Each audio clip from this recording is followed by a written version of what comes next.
Hello everyone, welcome back to the YouTube channel Dr. Alam Services. I am Mohammad Uwais Alam, final year MBBS student at government medical college Fatehpur. अभी इस video में बात करने वाला हूँ जितने भी स्टूडेंट यूपी के अंदर काउंसलिंग कर रहे हैं MBBS BDS के लिए, चाहे गवर्नमेंट चाहे प्राइवेट कॉलेजेस के लिए, तो उनका जो थर्ड राउंड का शेड्यूल है ऑलरेडी आ चुका है। जैसे ही कल उसका शेड्यूल आया था मैंने आप सबको अपडेट दे दिया था। अगर आपने नहीं देखी है वो वीडियो जाकर देख सकते हैं क्या टाइमलाइन और डेट्स हैं। आपके जो थर्ड राउंड की डेट्स हैं वो 6 अक्टूबर से स्टार्ट हो रही हैं। जितने भी नए रजिस्ट्रेशन करने वाले कैंडिडेट हैं वो 6 अक्टूबर से लेकर अपनी काउंसलिंग में पार्टिसिपेट कर सकते हैं, या फिर जो लोग अपग्रेडेशन में जाना चाहते हैं या फिर जिनको अभी तक कोई भी कॉलेज नहीं मिला वो डायरेक्टली चॉइस फिलिंग करेंगे। इसका डिटेल शेड्यूल मैंने कल डिस्कस कर लिया था, आप जाकर उस वीडियो को देख सकते हैं, चैनल पर ऑलरेडी अवेलेबल है। आज की वीडियो में बात करेंगे जो latest notification UP NEET director general medical education Lucknow की तरफ से आया है थर्ड राउंड की काउंसलिंग के रूल्स रेगुलेशन से रिलेटेड। तो देर रात कल ये नोटिफिकेशन आया था, तो इसमें जितने भी रूल्स हैं थर्ड राउंड की काउंसलिंग के लिए वो डिटेल में डिस्कस किए गए, उन सबको मैं एक्सप्लेन करने वाला हूँ।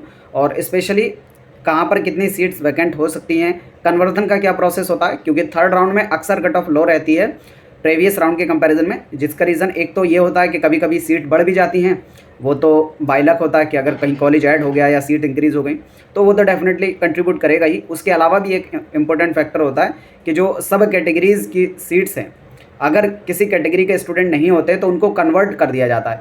कन्वर्जन कैसे होता है और कैसे सीट वैकेंट होकर अदर कैटेगरीज़ में अलॉटमेंट होता है, उसको भी पूरा मैं डिटेल में यहाँ पर डिस्कस करने वाला हूँ। तो जो लोग भी चैनल पर नए हो चैनल को सब्सक्राइब करें, वीडियो को लाइक करें और अपने फ्रेंड्स में जरूर शेयर करें। आप ऑफिशियल वेबसाइट पर जाकर इस नोटिफिकेशन को डाउनलोड करेंगे, जो कि कल ही यानी 30 सितंबर को जो है ऑफिशियली वेबसाइट पर अवेलेबल करा दिया गया था। तो इसमें जितने भी थर्ड राउंड की काउंसलिंग के रूल्स हैं वो एक एक करके डिस्कस किए गए। तो पहली चीज़ तो ये कि जो थर्ड राउंड का आपका अलॉटमेंट है वो थर्ड राउंड की मेरिट लिस्ट के हिसाब से होगा। आपको पता होगा कि फर्स्ट राउंड में जब काउंसलिंग हुई थी तो फर्स्ट राउंड की अलॉटमेंट मेरिट लिस्ट आई थी पहले, फिर सेकंड राउंड का रजिस्ट्रेशन हुए, फिर उसके बाद दोबारा से सेकंड राउंड की मेरिट लिस्ट आई थी जिसमें नंबर ऑफ कैंडिडेट बढ़ गए थे। उसी तरीके से अब थर्ड राउंड स्टार्ट हो रहा है तो थर्ड राउंड की अलग से जो है मेरिट लिस्ट आएगी। उसमें हो सकता है कि नंबर ऑफ़ कैंडिडेट बढ़ भी जाएं, क्योंकि हर एक राउंड में यूपी के अंदर ऑप्शन दिया जाता है नए रजिस्ट्रेशन होने का, तो जिस वजह से नए कैंडिडेट कुछ ना कुछ इंक्रीज़ होते ही हैं और जितने पुराने कैंडिडेट हैं वो तो हमेशा रहते ही हैं। तो पहली चीज़ तो ये कि थर्ड राउंड का अलॉटमेंट थर्ड राउंड की मेरिट लिस्ट के आधार पर होगा। और ऐसे कैंडिडेट जो फर्स्ट या सेकेंड राउंड में पार्टिसिपेट कर चुके हैं, या तो उनको कोई भी कॉलेज नहीं मिला है यानी अनावंटित, या फिर ऐसे कॉलेज स्टूडेंट जिनको कॉलेज मिल चुका है और वो कॉलेज में जाकर एडमिशन ले चुके हैं यानी वो अपग्रेडेशन में जाना चाहते हैं, तो इन सभी कैंडिडेट को दोबारा से सिक्योरिटी मनी जमा करने की ज़रूरत नहीं है। वो डायरेक्टली चॉइस फिलिंग करेंगे, ना ही उनको रजिस्ट्रेशन करना है और ना ही कोई फीस पेमेंट करना है। जिनको अभी तक कोई भी कॉलेज नहीं मिला है या फिर जिनको मिल चुका है यानी एडमिशन ले चुके हैं और वो अपग्रेडेशन में जाना चाहते हैं, वो डायरेक्टली थर्ड राउंड में चॉइस फिलिंग करेंगे।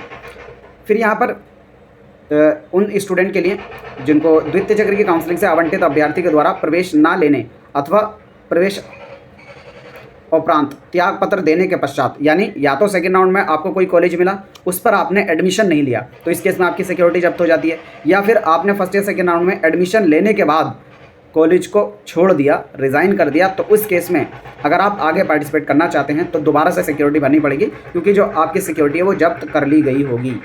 अगर सिर्फ आपने कॉलेज मिला था और आपने एडमिशन ले लिया था तो उस केस में आपकी जो सिक्योरिटी वो बची रहती है और आप थर्ड राउंड में बिना कुछ भरे ही, बिना सिक्योरिटी जमा करे ही पार्टिसिपेट कर पाएंगे।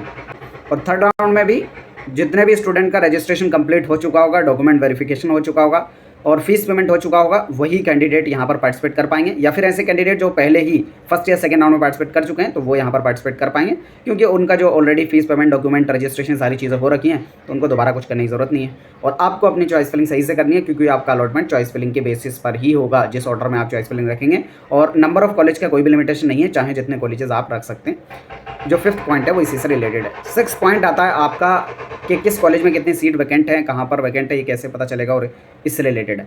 तो पहला तो जब आप चॉइस फिलिंग करेंगे तो उस टाइम पर चॉइस फिलिंग में जब आप लॉगिन करते हैं तो हर एक कॉलेज के सामने लिखा रहता है कि कहाँ पर कितनी सीट वैकेंट है।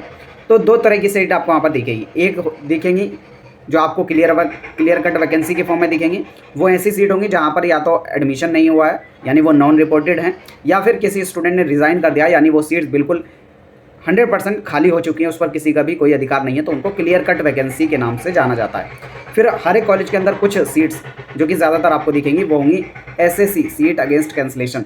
SAC का मतलब होता है सीट अगेंस्ट कैंसलेशन, यानी ये वर्चुअल वैकेंसी वाली सीट्स हैं, उन पर ऑलरेडी एडमिशन हो चुका है, लेकिन अगर स्टूडेंट अपग्रेडेशन में जाता है किसी स्टूडेंट का कॉलेज अपग्रेड हो जाता है तो वो सीट वैकेंट हो जाएगी, तब वो किसी दूसरे स्टूडेंट को अलॉट हो जाएगी। तो इसलिए ऐसी सीट को एसएसी यानी सीट अगेंस्ट कैंसिलेशन या वर्चुअल वैकेंसी कहते हैं। तो ये दोनों तरह की सीट्स आपको दिखेंगी और एक अलग से जो सीट मैट्रिक्स है वो भी ऑफिशियल वेबसाइट पे आएगी। जब थर्ड राउंड की चॉइस फिलिंग स्टार्ट होने वाली होगी तो चॉइस फिलिंग से पहले पहले आपको वो लिस्ट मिलेगी। जब वो लिस्ट आएगी तो आपको अपडेट दे दिया जाएगा किस कॉलेज में कितनी सीट्स हैं, ओवरऑल कितनी सीट्स बची हैं और उसके बेसिस पर क्या एक्सपेक्टेड कट ऑफ रह सकती है, उस पर भी जो है हम लोग बात कर लेंगे। फिर अगला जो सबसे इंपॉर्टेंट 7th पॉइंट जो आपको दिख रहा है वो है आपके सीट के कन्वर्जन से रिलेटेड, क्योंकि थर्ड राउंड में जो है सीट्स का कन्वर्जन होता है। जो सब कैटेगरीज या कैटेगरी की सीट्स अगर वैकेंट रह जाती हैं और उसके कोई भी कैंडिडेट लेने वाला नहीं है तो उनको कन्वर्ट करके जनरल में कर दिया जाता है, मतलब हर एक कैटेगरी की जनरल में। अभी मैं दिखाऊंगा कैसे कन्वर्जन होता है और फिर उस पर अलॉटमेंट किया जाता है। जो इसका डिटेल्ड रूल है वो मैं थोड़ा आपको एक्सप्लेन कर देता हूँ।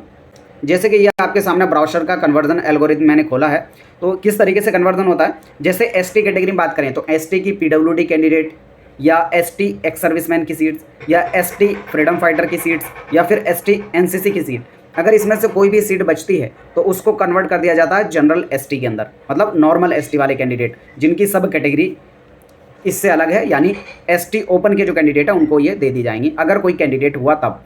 और अगर उसमें भी कोई नहीं हुआ तो एसटी की सीट को कन्वर्ट कर दिया जाएगा एससी में, और अगर एससी का भी कैंडिडेट कोई नहीं बचा तो एससी की सीट को अनरिजर्व में कर दिया जाएगा। उसी तरीके से ओबीसी का कैंडिडेट अगर कोई नहीं बचा तो अनरिजर्व में कन्वर्ट कर दी जाएगी सीट।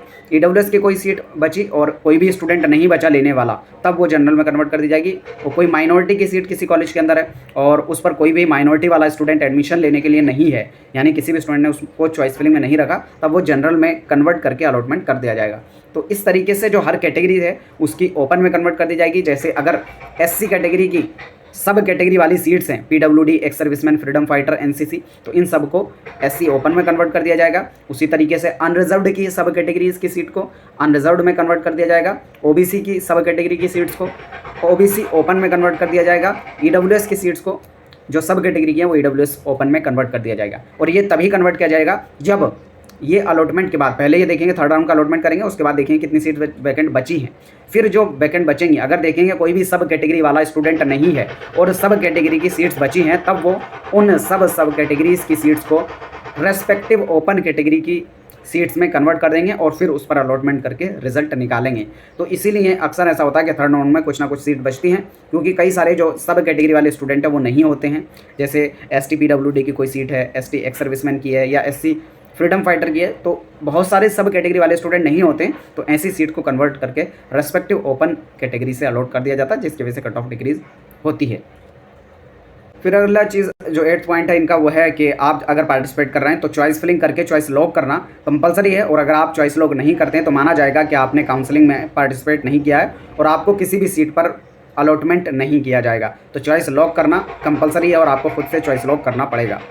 ऐसे स्टूडेंट जो चॉइस फिलिंग करने के बाद उसमें चाहते हैं कि कोई बदलाव हो जाए तो ऐसा पॉसिबल नहीं है। एक बार आपने चॉइस फिलिंग को लॉक कर दिया तो उसमें कोई भी चेंजेस नहीं किए जा सकते। और अगर आप अपग्रेडेशन में जा रहे हैं तो चॉइस फिलिंग को बहुत अच्छे से करें, क्योंकि लास्ट अपॉर्चुनिटी आपके पास है। इससे आगे आप अगले राउंड में अपग्रेडेशन में भी नहीं जा सकते, सिर्फ यही ऑप्शन है। जो भी चॉइस फिलिंग करें, जिस कॉलेज को लेना चाहते हो सिर्फ उसी को रखना।